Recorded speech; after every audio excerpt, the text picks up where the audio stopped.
Welcome to Funeral Potatoes and Wool Mittens, a show for people who embrace the warm and cozy spirit of everyday living in the Midwest.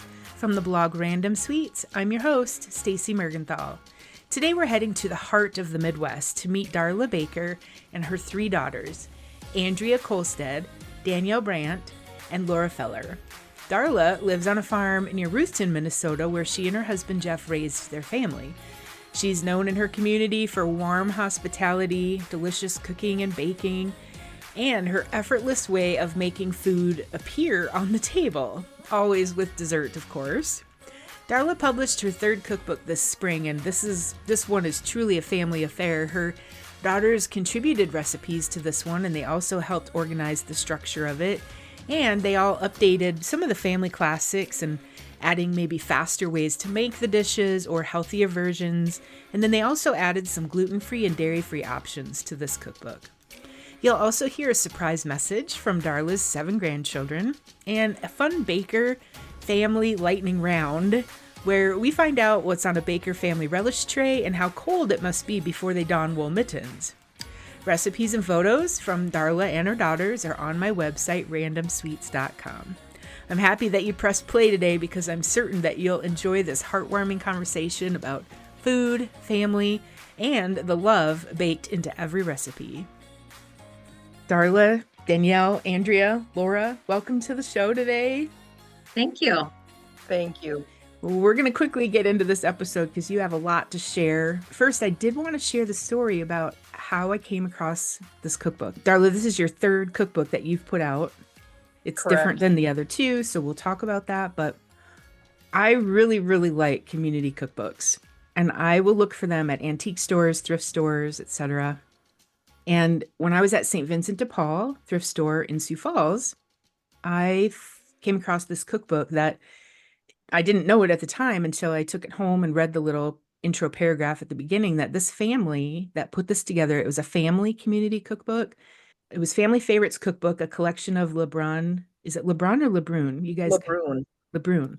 Family recipes. And it turns out that family's from kind of around that Ruthton, Tyler, Florence area. And I just thought it was so neat. And I thought, well, I need to try to connect with them and talk to them about this cookbook. So I was talking about it at a Lake Benton library board meeting. And Barb Krog, is it Krog or Krog? Krog. Okay. She said, oh, well, if you like that, you need to have Darla's. Do you have Darla Bakker's cookbooks? And I'm like, tell me about that. And before I know it, I was able to buy one of those cookbooks through her from you, Darla. Yes. And I love the story about the fact that this is your third one and that this time you included your daughters and then some dietary, I don't want to say restrictions, but there's different dietary needs that your grandchildren have too. So you were thoughtful to include those. So welcome to all of you. I'll just have you each kind of say a few words, introduce yourself, tell me where you're from. Darla, you get to start though. Okay. My name is Darla Bakker, and I am a retired nurse. I was an LPN. I worked at a clinic. So I've been retired for 2 years, and I seem to keep quite busy. And I'm glad to get this third cookbook finally done this year. It took us over a year to get it together, but it's been fun to have it, and it's been doing well. And in my spare time, I do a lot of hand sewing type projects and cross stitch, embroidery, that type of thing, hardanger. So that's some of my hobbies. Are you on a farm? Do you live out in the Yes, country? we live in the country. Okay. So I've also had to, since I've been retired, I've had to help my husband on the farm a little more often. And can you help me with this? Can you help me with that? Sure. So it's been interesting. Sure. Mhm. I'm Danielle. I live just across the section from where I grew up, so I'm very blessed. I get to see my parents a lot and my grandparents, and love living in this area. I have 3 kids. My oldest is 22 and my youngest is 15. And I am a nurse. I'm an RN. I've worked in all different areas of nursing. Currently, I work as a school nurse, and I'm just loving that. My daughters are the ones that have the food restrictions. And I understand that word restrictions isn't always have the best connotation to it, but sometimes we just say accommodations then Oh, instead. there you Like go.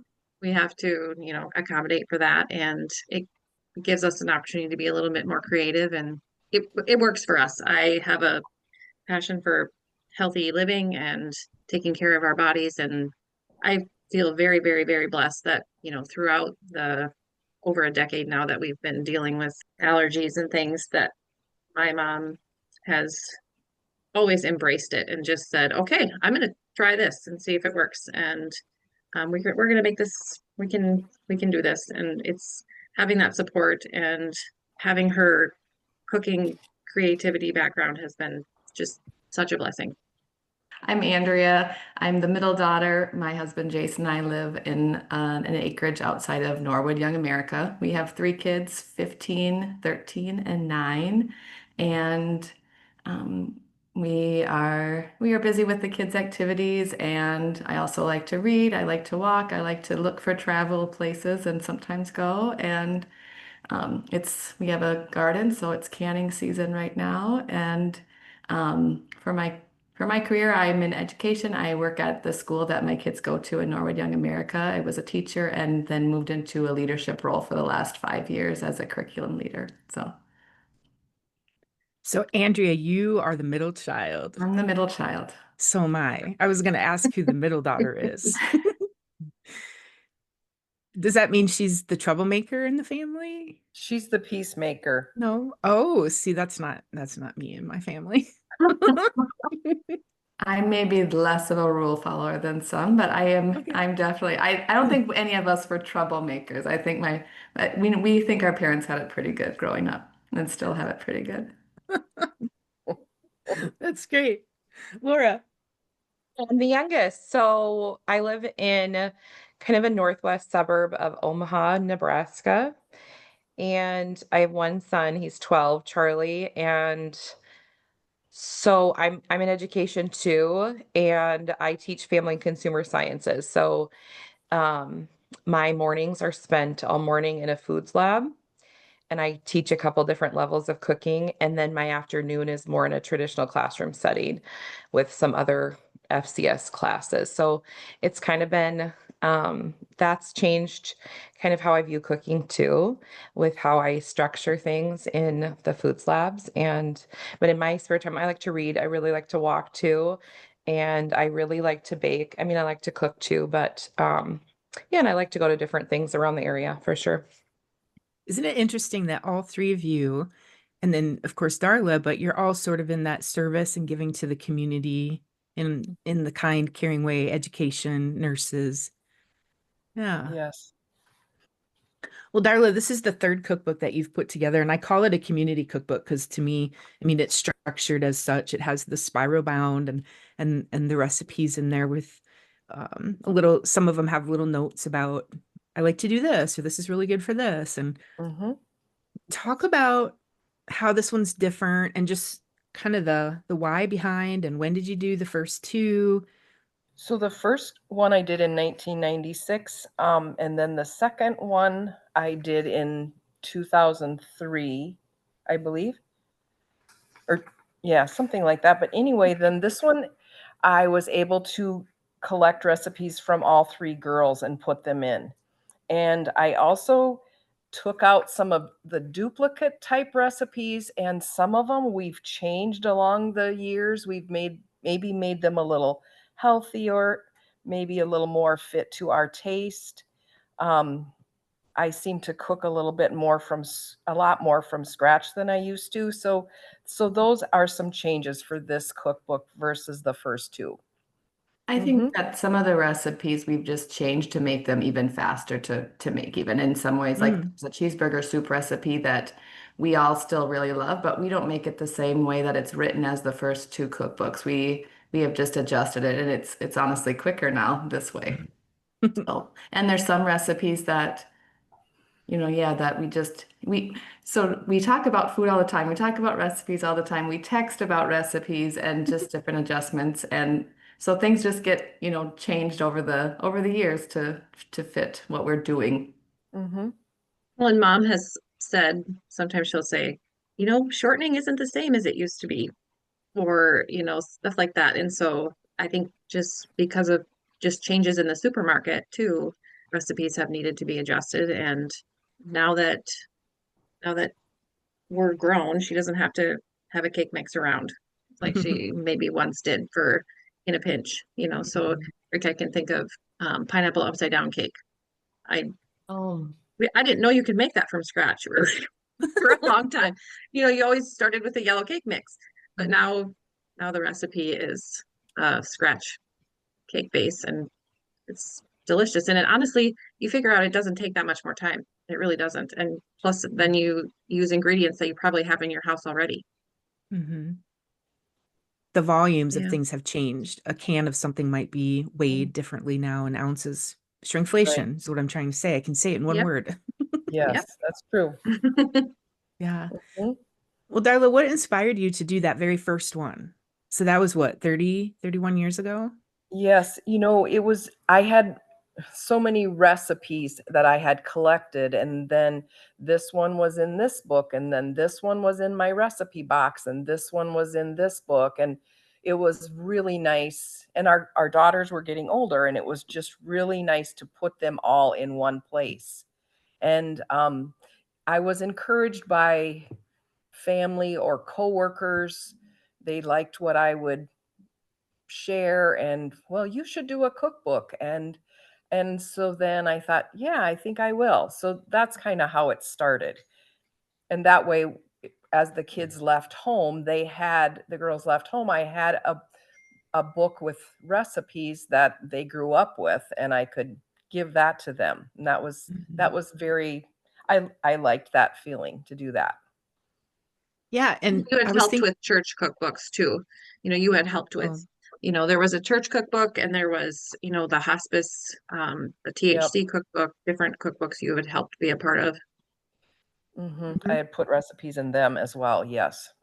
Mhm. And a good point about people saying you should have a cookbook because, from what I understand, your reputation as a great baker and a great cook isn't just within your family, but also within your community. So you're heavily involved in your church. And when you bring things, people want to know, what did Darla bring? I want to eat what Darla Yep. brings. And then I'm sure it Yep. disappears quickly. And when you have Mhm. that kind of reputation, people want your recipes and want to be able Right. to, so they trust, your accredited source, right? That they trust Right. trust what you're making. Yeah, Often the absolutely. question is this recipe in your book? Yep, it is, Which or one? yes, yes. That's often a question. Yeah. Well, one thing Mhm. I noticed about this cookbook, because I look at a lot, obviously, and many are from around our Midwestern area. Some aren't, but I did not see any Scandinavian treats in this one, like lefse, rosettes, krumkake, sambakos. Do you have any of that in your other cookbooks, or is this those aren't anything that are part of your family tradition? So I grew up Dutch. So if Mm, you see some recipes that have almond flavoring, they're more from what I grew up with, almond flavored treats. So I tend to lean toward that. okay. I do like lefse. I have helped Danielle make it because her husband likes making it, likes having it. But other than that, it's not something that I make. Does your husband help you make it? Oh yeah. Okay. I won't make it by myself. If he wants lefse, he has to help because it's a lot of work. It's a two-person at least job. Yeah. It is. Well, and there's another thing where not only when we decided we were going to try making lefse, we had to figure out how to make it gluten-free and dairy-free, and then how to, yeah, it was Oh. we've made multiple trials of lefse, and because I learned how to make lefse from a coworker and her daughter, and just would bring home bags, and of course it goes like hotcakes. Um, Mhm. but yeah, didn't grow up making it. But yeah, we really like lefse, and so one year for Christmas we got all the stuff to make lefse, and have been get it out a couple times a year. And I'm not very good at rolling things out, so I like to have mom come over and help me roll things. And How many cookbooks have you sold? The first one I sold about 800, and the second one I sold about 1,500 Oh my actually, gosh. and then I ran out. And then now this one I've sold about 700 so far. O- And Okay. I'm But this hoping one not just to run out for a long time. This one just came out this year in 2025, correct? Correct, this spring. Yeah. Well, while we're on the topic, just so that I don't forget, we can say it at the end again. But for people who are like, well, tell me how to buy this cookbook. Where can I find it? So just let people know where they can get the cookbook. So they could email me with my email address. It's jdbaker@woodstocktel.net, or it's available in the Johnson's Flower Box in Tyler. It's like a flower shop boutique, and she has them there in her shop.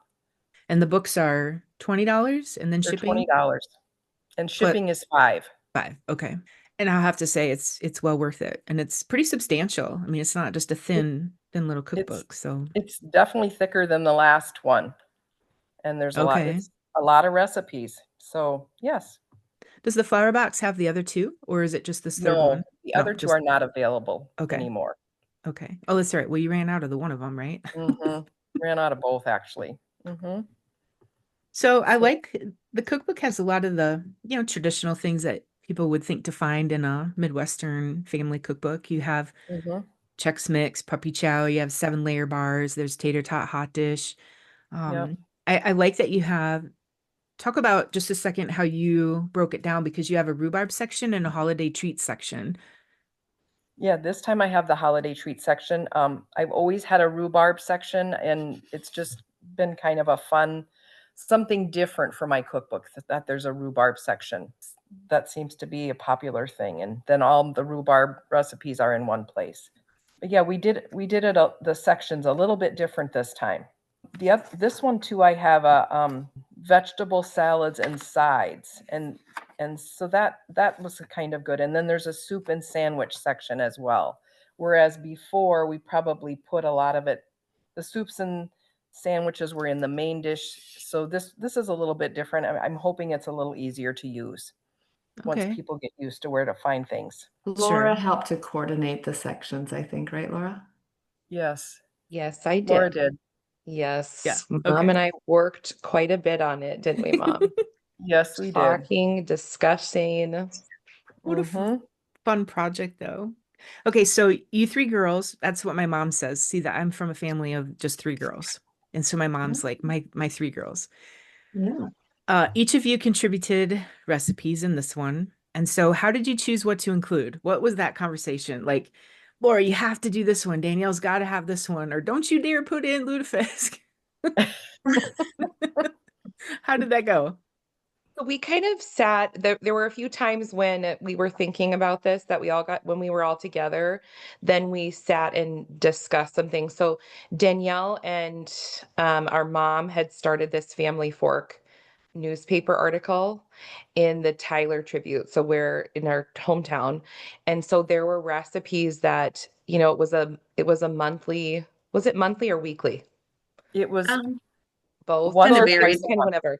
Okay, so Mhm. all of four of us would do that. And so there were things that, well, what are we making now? What is something? And so we looked at those two, what we had included, and then we looked at, some other things that we just felt strongly about. So I know that I had some recipes like it was important that I put some things in there like a homemade macaroni and cheese with a white sauce. I really wanted that to be because I make that at home and I want I'm sure my son will make that when he gets older.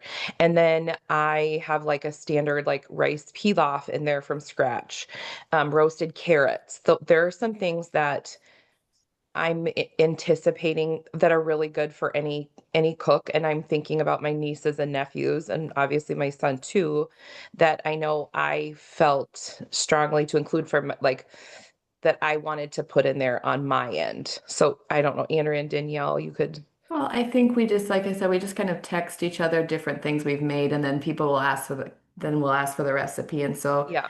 there are some things that, my second cookbook was full of these little scratch pieces of paper that I had jotted recipes down and just kind of shoved in the cookbook. And so then if those were consistent recipes that we all were making, we included them. So I make salad jars for lunches usually, and Danielle started to make those and Laura. And so that was something that we just definitely wanted to include.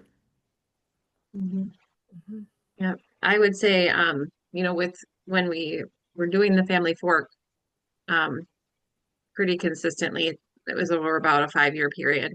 Then I kept copies of the newspaper articles and put them in a 3-ring binder, and I referenced those recipes all the time. Like I Mhm. was using that 3-ring binder like all the time. And so it to put together this third cookbook and then be able to include some of those recipes that, when we made them, they were, yep, these are tried and true, these are going to work, these are ones we would share with the community and make again, then it was just kind of a natural progression that then they made their way into the cookbook if we were still making them and still um, felt like other people would want to make them too. And definitely, I think, yeah, I appreciate that we recognize that we want this cookbook to be something that our own families go back to and use um, and love. And, you know, it's having this cookbook available for people is just kind of another way of showing hospitality. Really, it's like sharing our family with others. And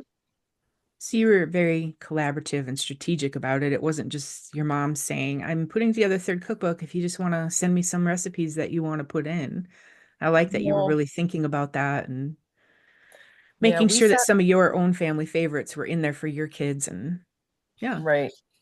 We, Mhm. we sat down together, and then we, over the years, over the year, we did meet and,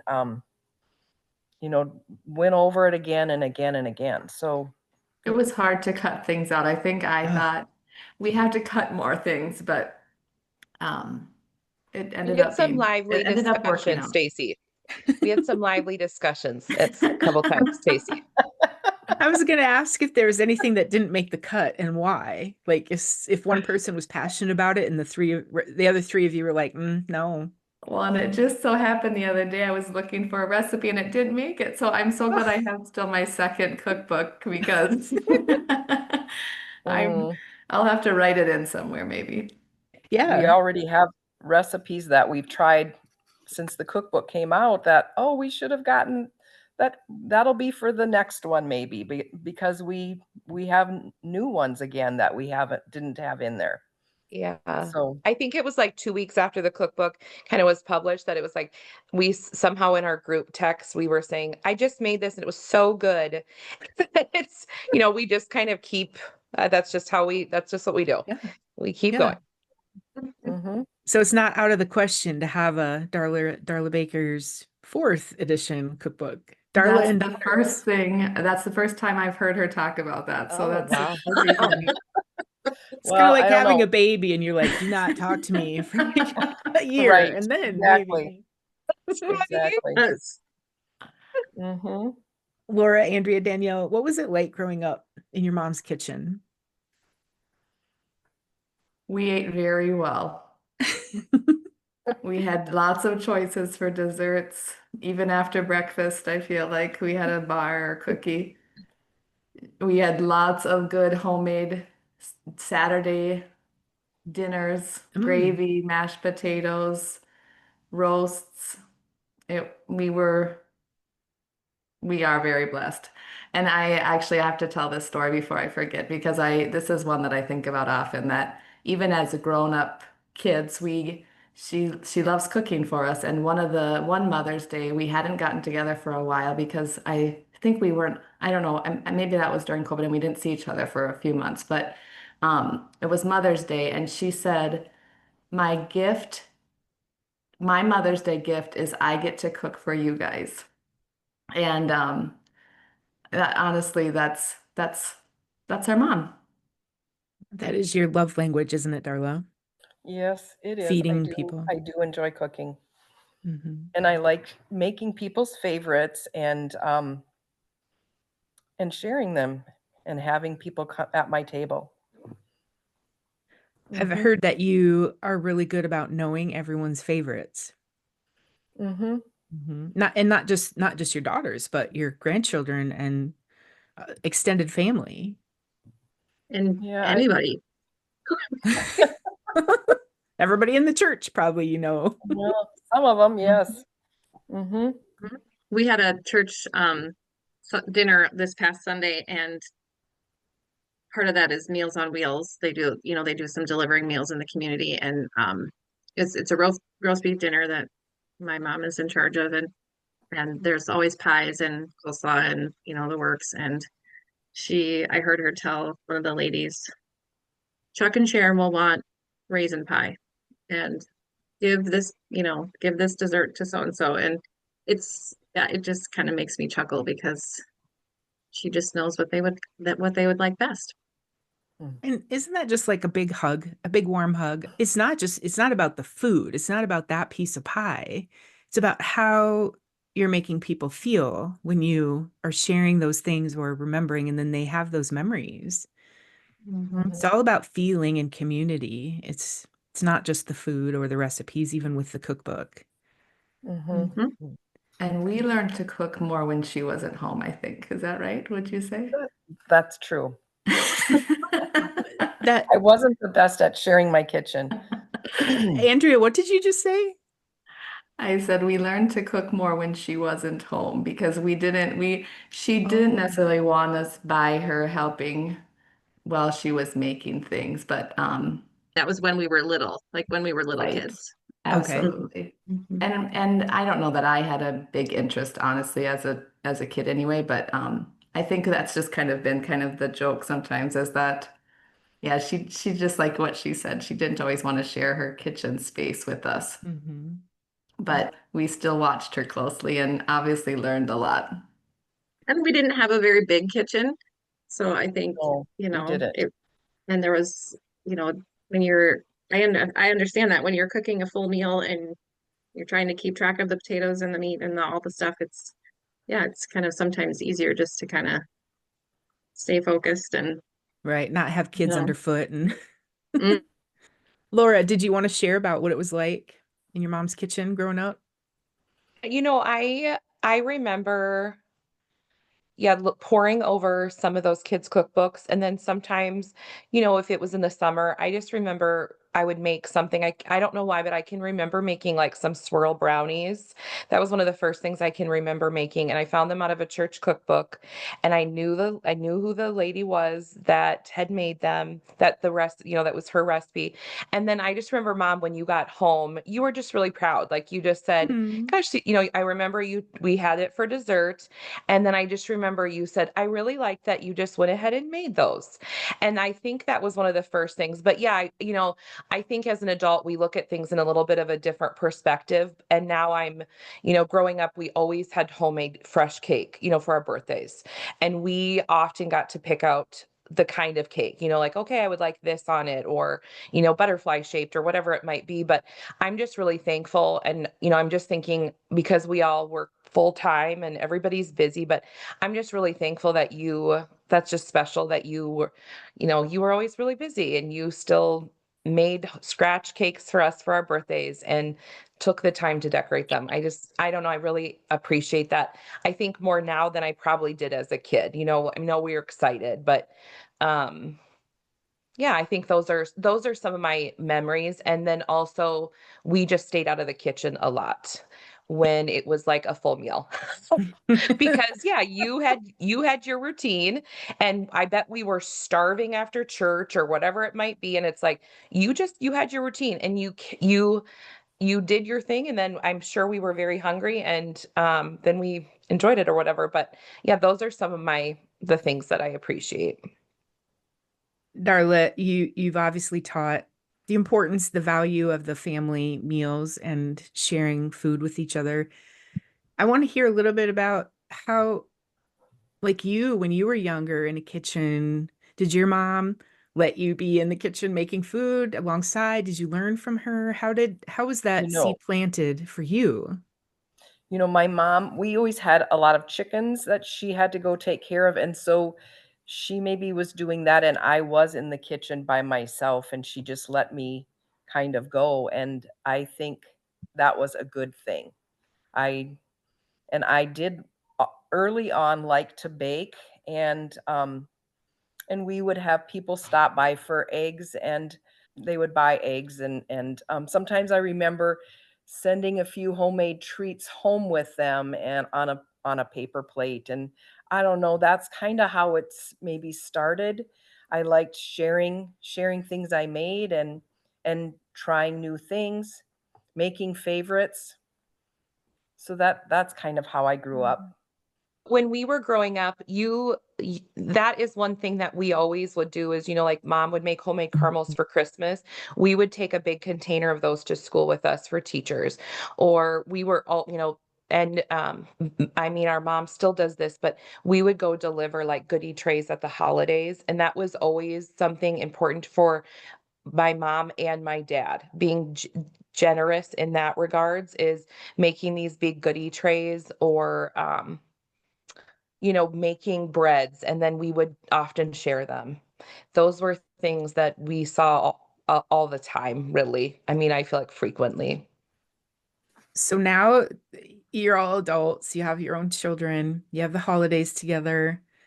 Darla, you still host the holidays, I do right? usually, yes. And so how does that look now? Do you assign things to people to bring? Do you kind of divvy up the work, or what do you allow your girls to bring to the holidays? Well, for Christmas, we have some favorites. Laura often will bring an olive dip that we like.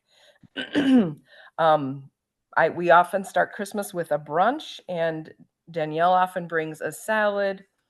Andrea has some treats that she makes. She makes some Butterfinger bar treats they're really good. Laura will make these little peppermint meringues. They're so good. And so, they might think they don't always bring, but they do. And we just enjoy, snack mixes then throughout the day, and some dips and things like that. But Thanksgiving, I often make the desserts. I make pies, and Danielle often brings sweet potatoes.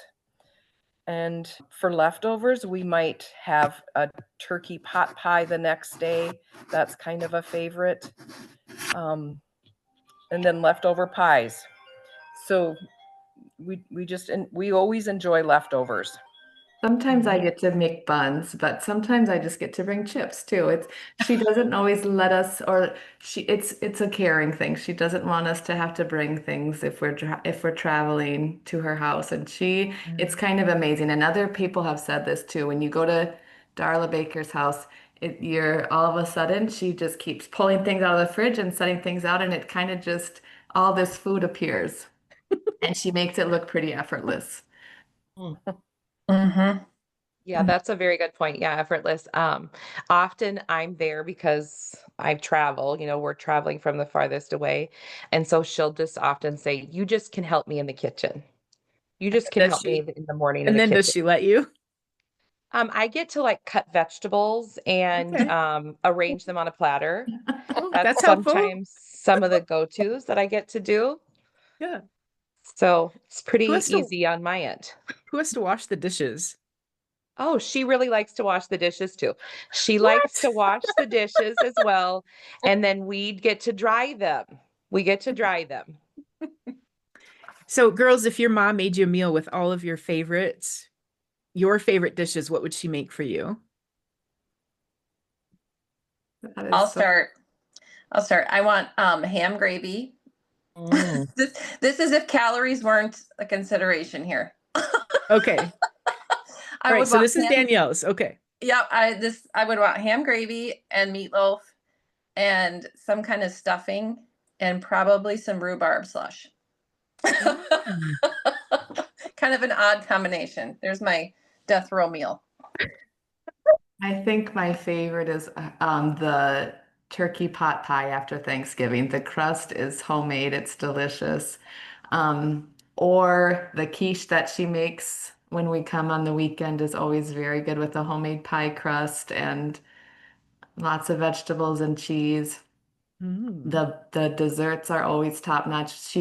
She makes a crunchy surprise bar for me sometimes. I feel like when I've she's come to watch my kids when if I'm going to have a baby, and then she brings some special treats, and it's always it's I don't know, it means a lot. I would say for my favorite is, yes, I want a gravy of sorts. Her gravy is some of the best ever. I think it is the best. I'm going to say that.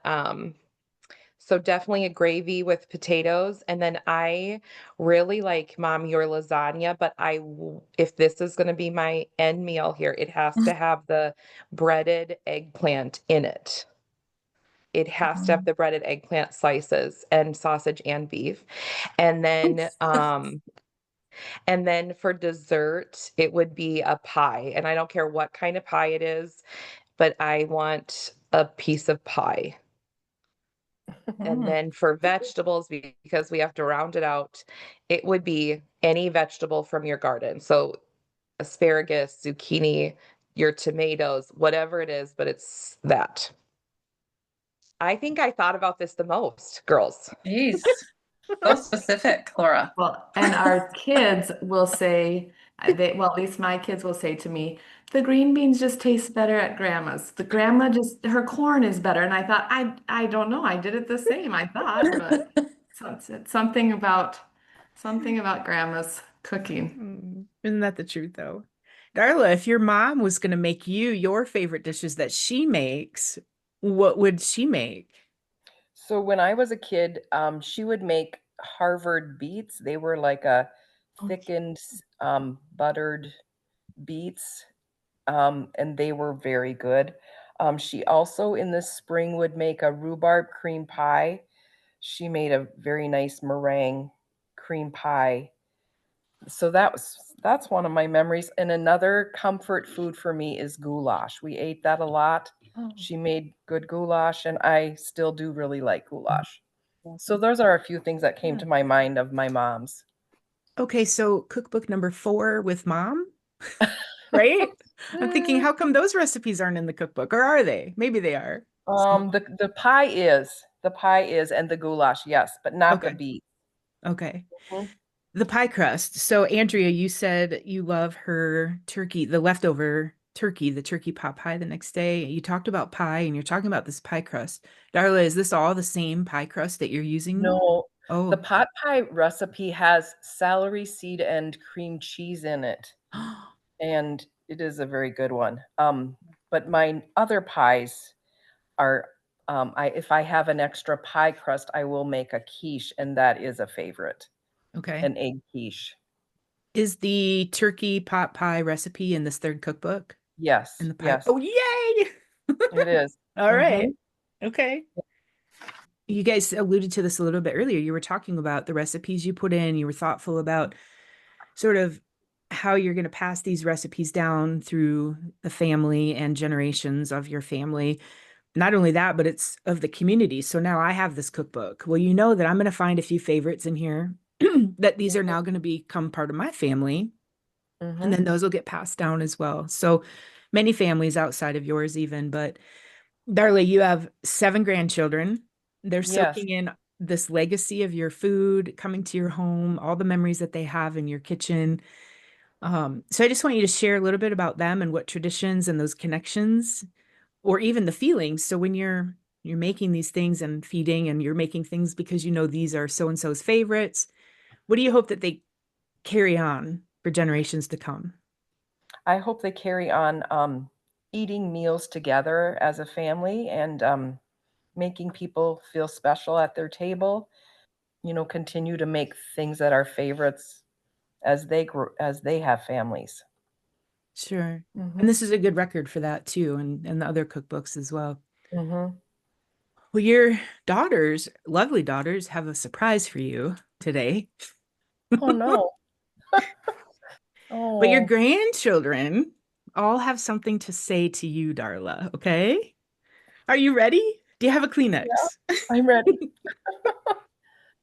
Hi, Grandma, it's Charlie. A few of my favorite things that you make are mashed potatoes and gravy, cinnamon rolls, chocolate-covered cherries, and Swedish meatballs, because they're always good around the holidays.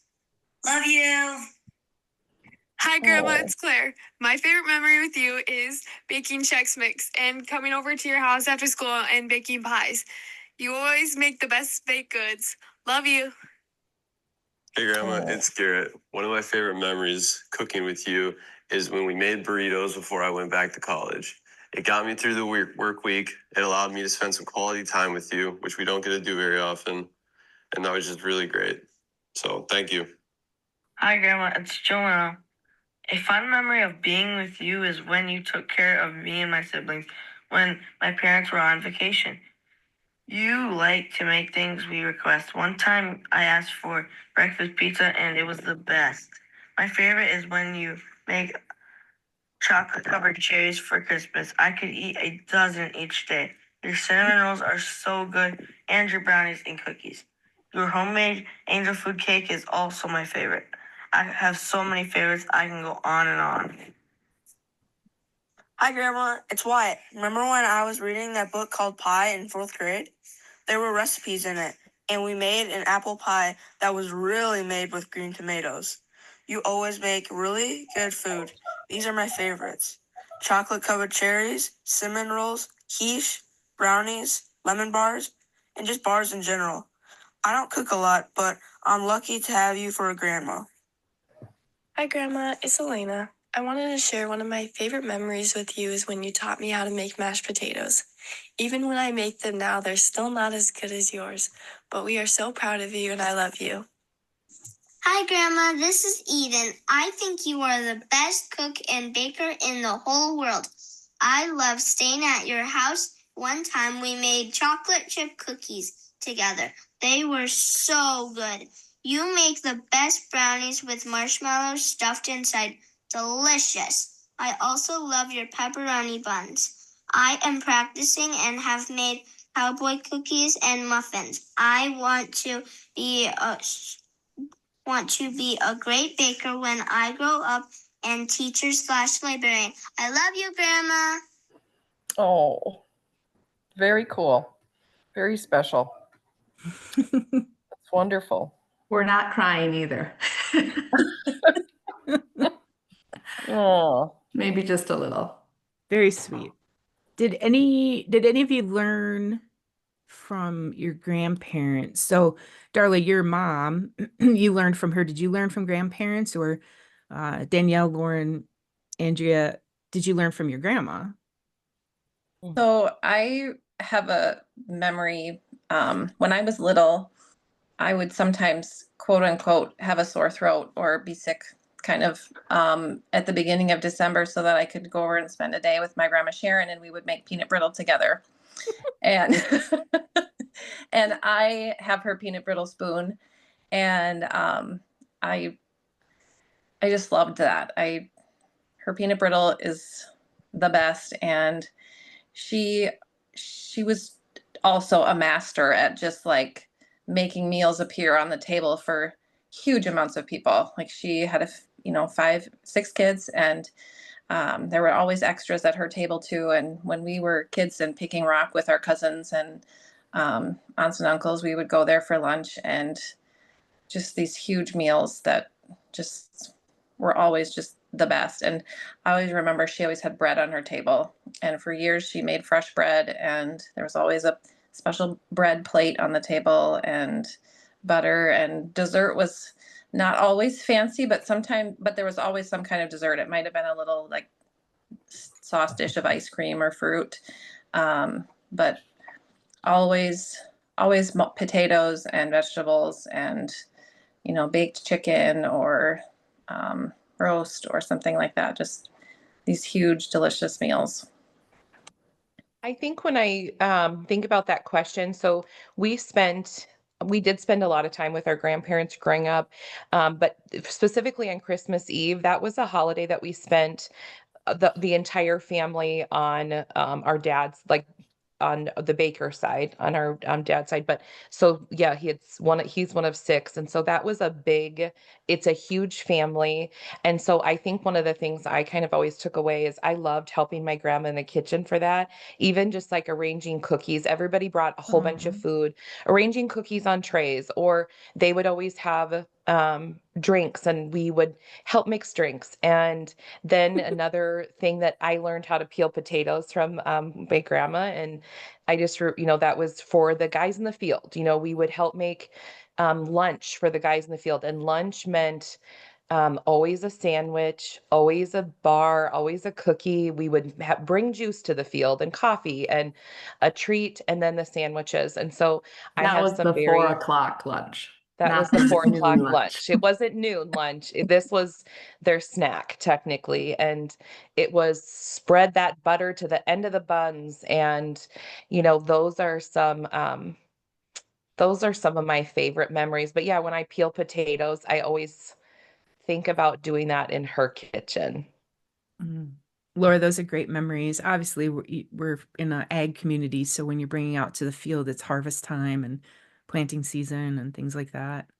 It's a Mhm. big deal around here. Like you drop everything in your life Mhm. because that's what you do if you're a farmer. Mhm. That's true. Andrea, did you have anything? You know, I don't I don't remember necessarily cooking with them. I remember enjoying the food.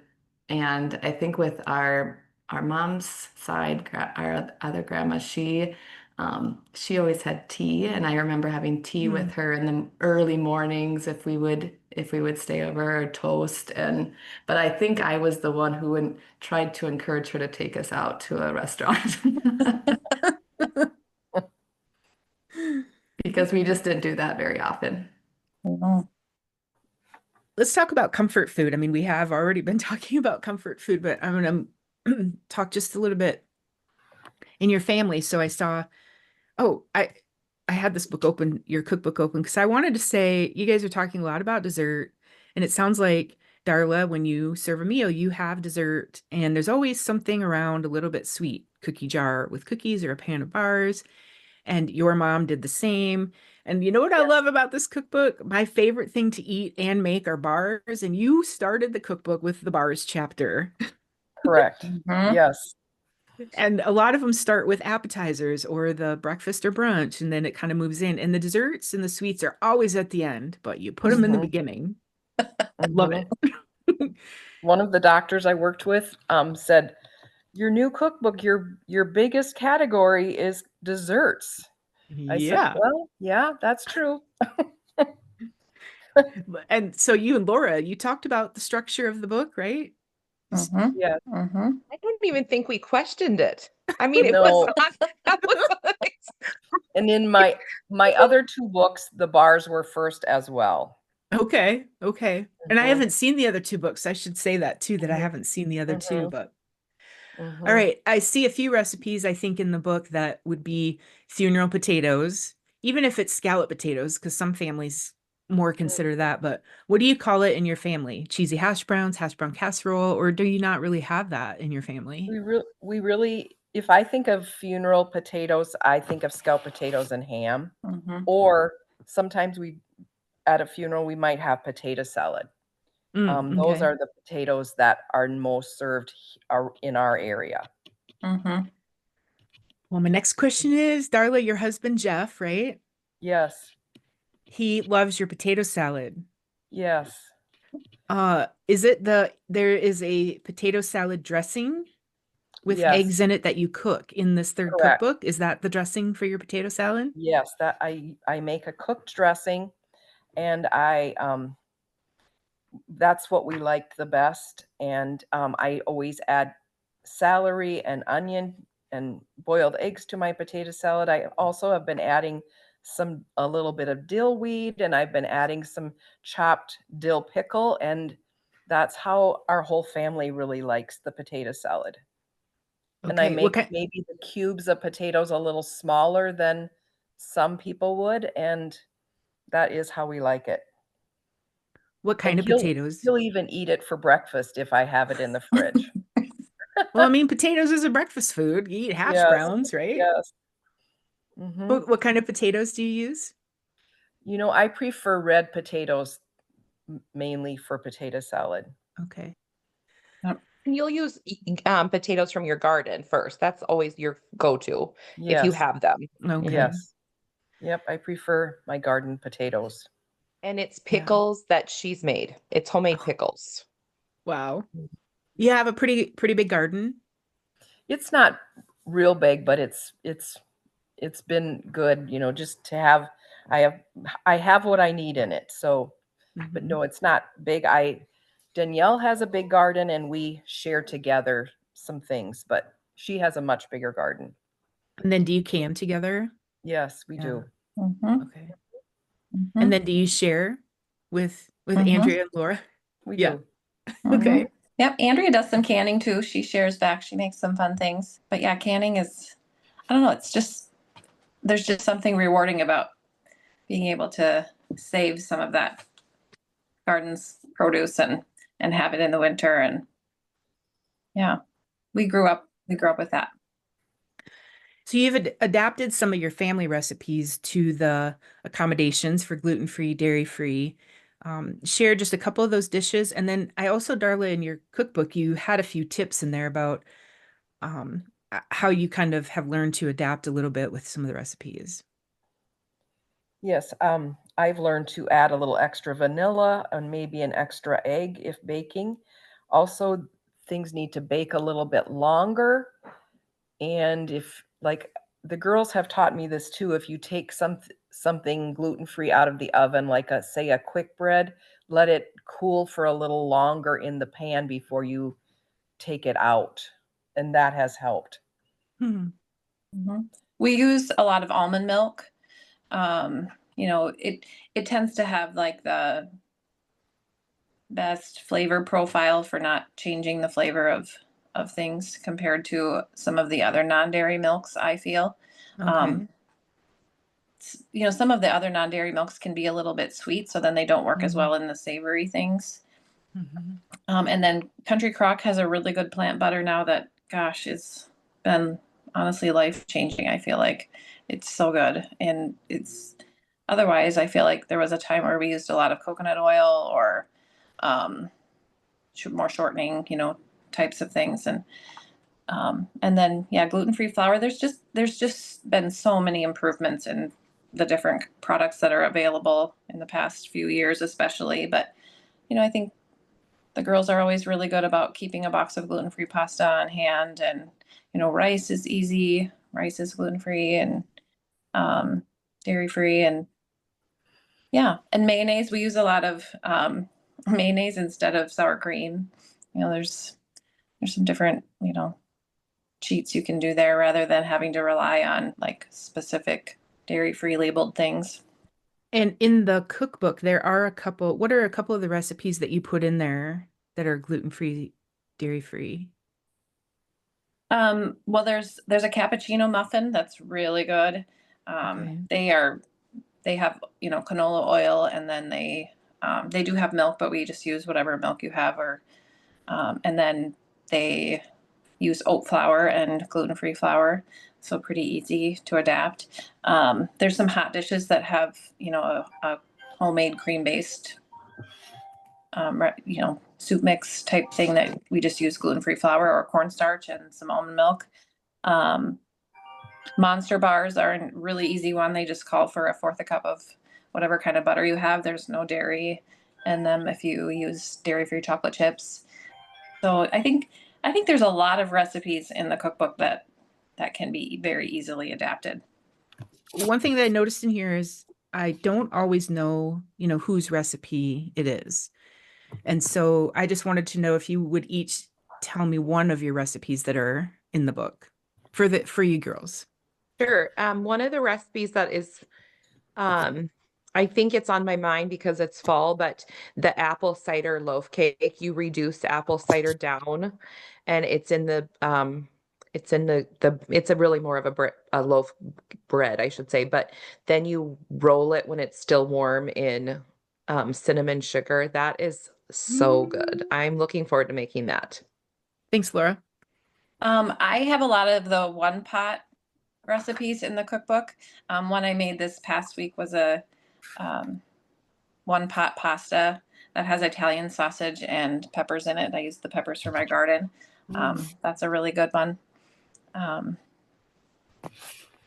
And there are some canning recipes that are mine. There's a relish that is a favorite that uses like large cucumbers from your garden, and I have that on my list of things to make yet before I tear out my garden produce. So One of my favorites is there's an Asian meatball recipe that I feel like I'm sure I looked up what a base would be for a meatball, but then I kind of just experimented with the sauce. I had some pepper jelly on my counter and that I needed to use or wanted to use that I had canned and turned out delicious. I ended up making it for a couple people, um, or a couple families, I should say. And I also I have a chipotle salsa and a restaurant salsa. I love to make salsa, even in the winter with some frozen tomatoes from the garden or some stewed tomatoes that have been canned. So, and then I think my mom had mentioned there's some Butterfinger bites. Those are something that I always make every holiday, and I can make those gluten-free and dairy-free really easily too. Okay. I think I remember seeing that. What was the kind of unusual ingredient that I saw It that's in has those? candy corn you melt down with peanut butter. Yes, I made a note. So I have some notes here too. I maybe will get to them. I don't know, but I saw that in there and I've never seen candy corn melted down. So I'm Yeah, definitely going to have to try that. They are it's so really good. interesting. The color and the texture matches and tastes better than a candy bar. So good. Do any of you, if you don't, that's okay, but do any of you have a favorite that the someone else, submitted into the cookbook? Or not really, Laura you just has like them all. We like them all. It's hard to Yeah. pick. Laura makes a really good pulled pork, and that recipe is in there. Andrea makes an Italian pasta salad, and that is really good. One of my favorites is Anne's chocolate chip cookies. I really like that recipe. Danielle makes a lot of good salads, snack mixes. They're just always really good. Andrea makes a mocha brownie frosting recipe. It's, I don't know, there's something about that frosting. It's just perfect. And Danielle, I remember she made this a long time ago, but I'm so glad it's in the cookbook. There's some sausage patties that have shredded apple. Those are Mhm. really good. Mm. Yes, I make those a lot. And Laura is really good with quick breads and yeah, I don't know, lots of different things she has made with her class or just at home. There's a couple marinated chicken recipes in there that are Laura's that I love. They're so Mm. good.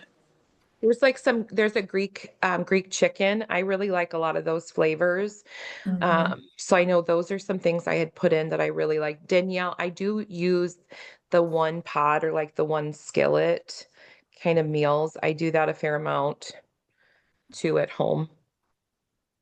Laura also put in a recipe for like a Mexican street corn dip. It's so good. My kids just devour that. It's a good one. Mm-hmm. Danielle, you did a honey coffee that I'm really interested in. Mm-hmm.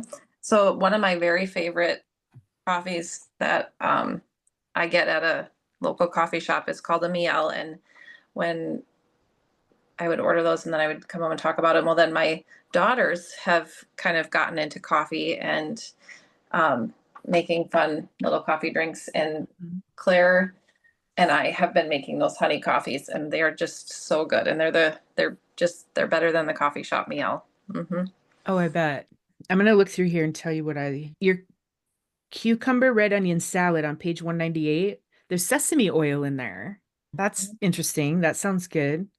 Okay, you have cereal bars on page 23. Now I was looking in there for special K bars or scotcheroos because I always wonder what does a family call it? It seems like a lot of people from Iowa call them scotcheroos and they use Rice Krispies, but you have cereal bars on page 23 and you use corn flakes and Rice Krispies, but you have oatmeal in them. Is that Yes, your family's version of special K bars? yeah, I like them that way, and that's just something I tried, and I do like them. But Very good. Mom says that if there's oatmeal in a recipe, then that means it's healthier. I agree with you, Darla. Yes, exactly. And Scotchy peanut butter bars are on page 27, so that would also be similar to Yes. what we know as that. Okay. Mm-hmm. I want to try your reunion bars, the ginger doodle cookies. So good. They are very good. You have these great grandma Leona's soft oatmeal cookies. That's a family favorite from Dean's side. Who's Dean? Dean is my husband, and he actually just put in a request for those cookies a couple of days ago. Okay. They're like a soft cookie, and they're absolutely delicious. Okay. So that's from Danielle's in-law side. Okay. There was a note about Grandpa Chuck finding the double oatmeal cookie recipe and wanting that made, Mhm. right? Mhm. So that's how that recipe came into the family. Mhm. In your holiday treats section, okay, the first three recipes, Nut Goody bars, Snickers bars, Cherry Bing bars, those are all three bars that are in my family around the Okay. holidays. Oh, nice. Yeah, and I tried to make the Bing bars once because my mom always made them. Like that was one of her things. So one time I tried to make them and I totally failed.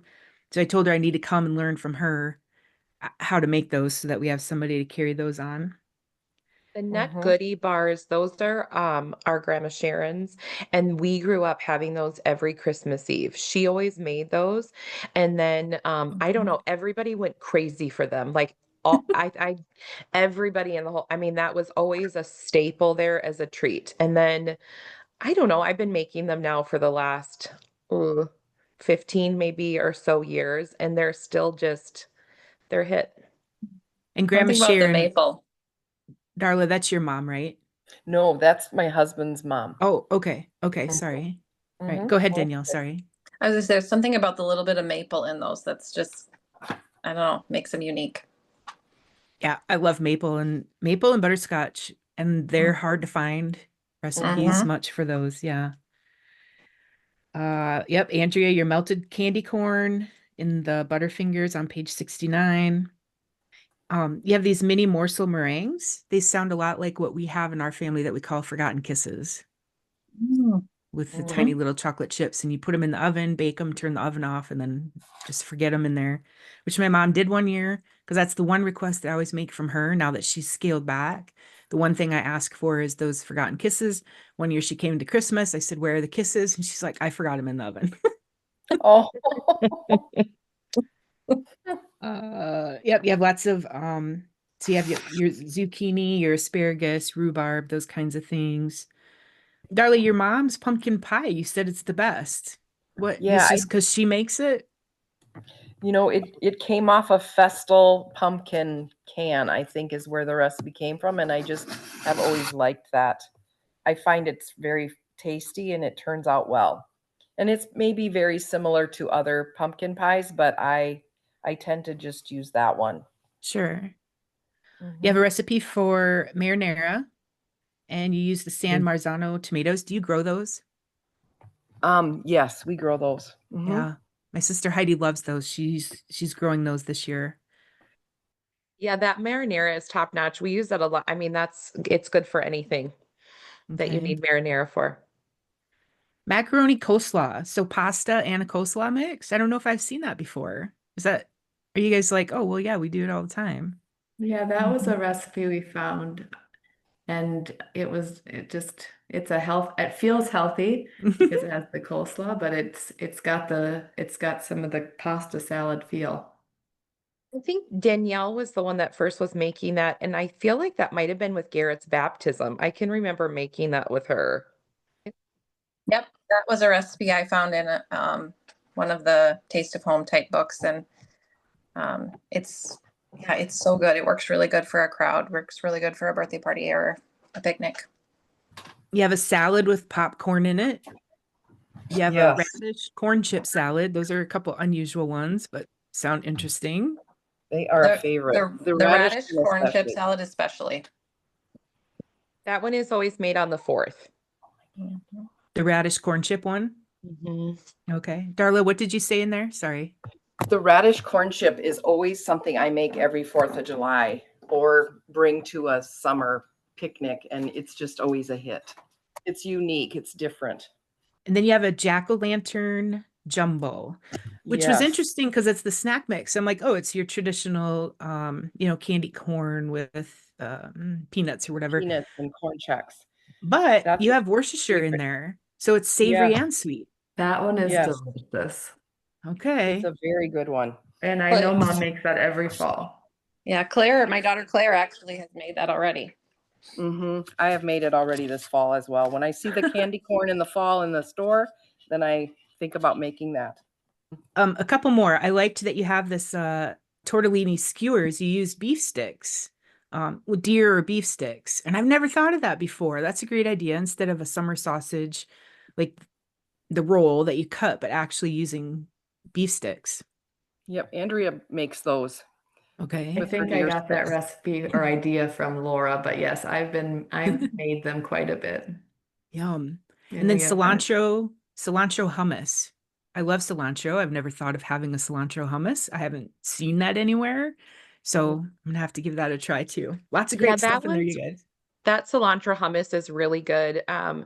I found that I don't know, I've kind of tweaked that a little bit, but that was something that we made in one of my classes because we were talking about fiber and protein and alternate protein sources. So that is something that we make. And yeah, it is really, really good. Could put it in a wrap or on a salad or something. All right, we're gonna do a Baker family lightning round. You guys ready? I don't have any buttons for you to push, but all right. Hot dish or casserole? Hot Hot dish. Tater tot. dish. Oh, hot dish. Everybody said hot dish, right? But in your cookbook, you have both. Mhm. All right. Would you rather be in the kitchen cooking with a cookbook, a handwritten recipe, or a digital recipe? A cookbook. digital. Who said digital? Andrea. Andrea. Okay. Andrea. Oh, Cookbook. handwritten cookbook and handwritten recipe. I like both. Laura does both. Like, okay, Danielle? Cookbook. Cookbook. Okay. Okay. So you're making tater tot hot dish. All right. You're in the kitchen. Do you line up the tots neatly or do you just toss them on willy-nilly? I've done both, but I've started to be a little more take my time and put them nicely than but I used to never. I used to just put them on. I toss them on. I toss them on. I toss them on.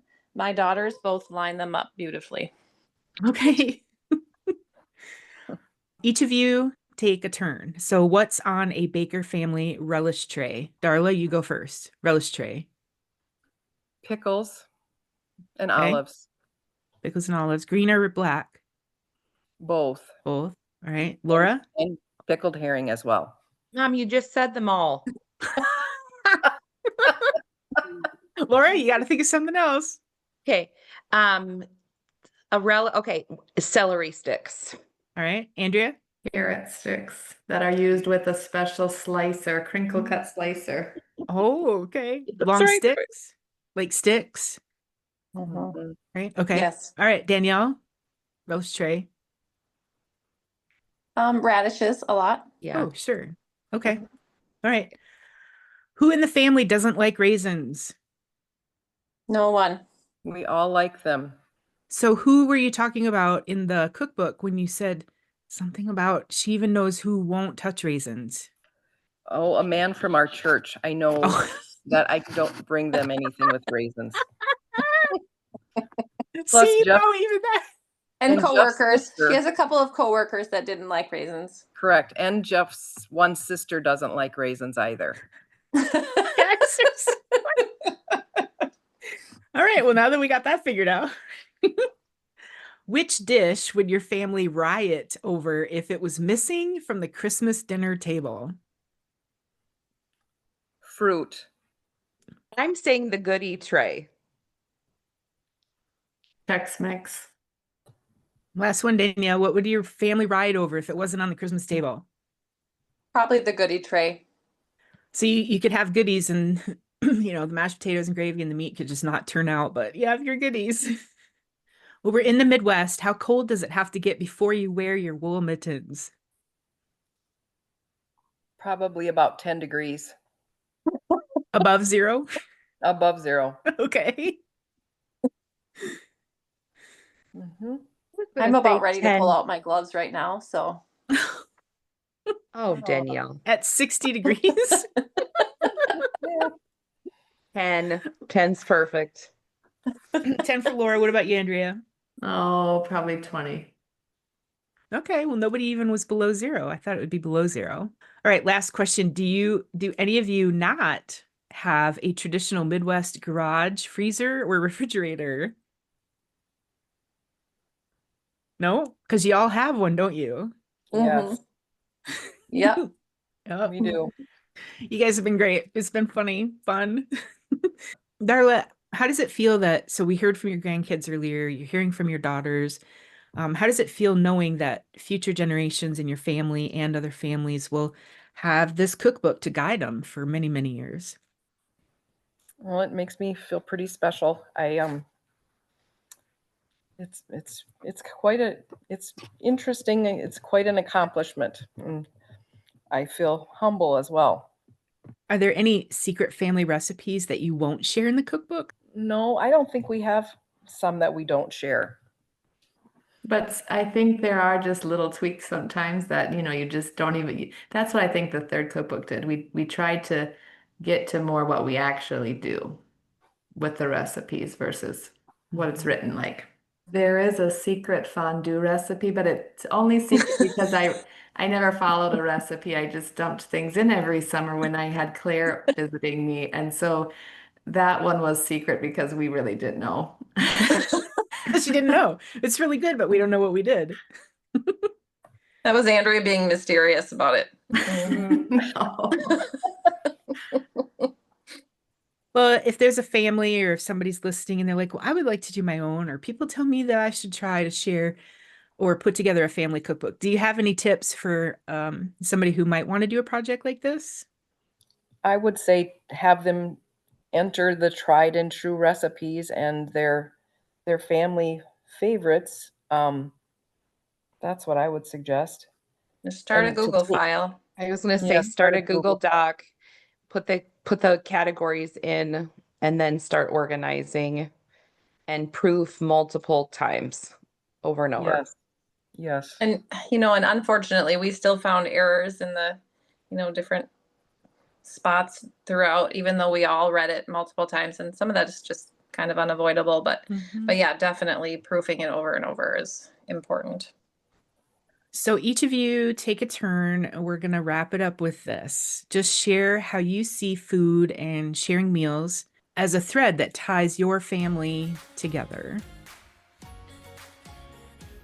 I feel it's sharing hospitality and just quality time together. It's an intentional time where we all get to sit around the table, and usually we aren't the slowest eaters. I feel like we are hungry and it's tasty, but we end up sitting there longer because we're laughing and talking and having a good time.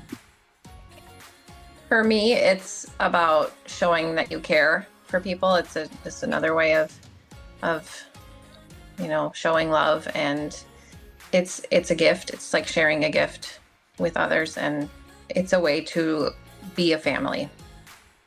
I think it's that intentional time.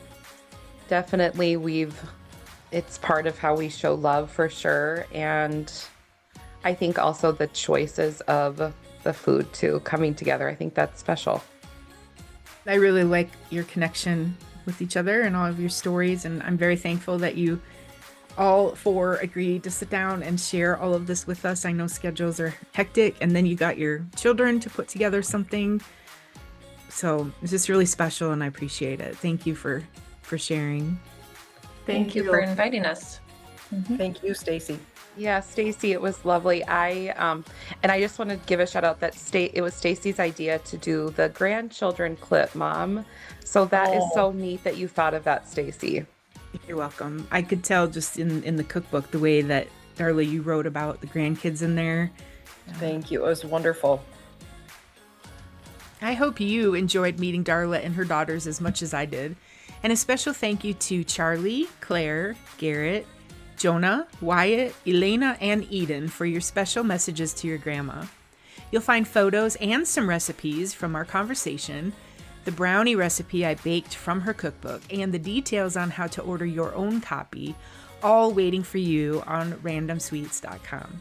If you enjoyed this episode, be sure to follow Funeral Potatoes and Wool Mittens, and please share it with a friend. Thank you for pressing play today and for celebrating food and family and stories with me. I'm your host, Stacy Mergenthal. Sweet wishes!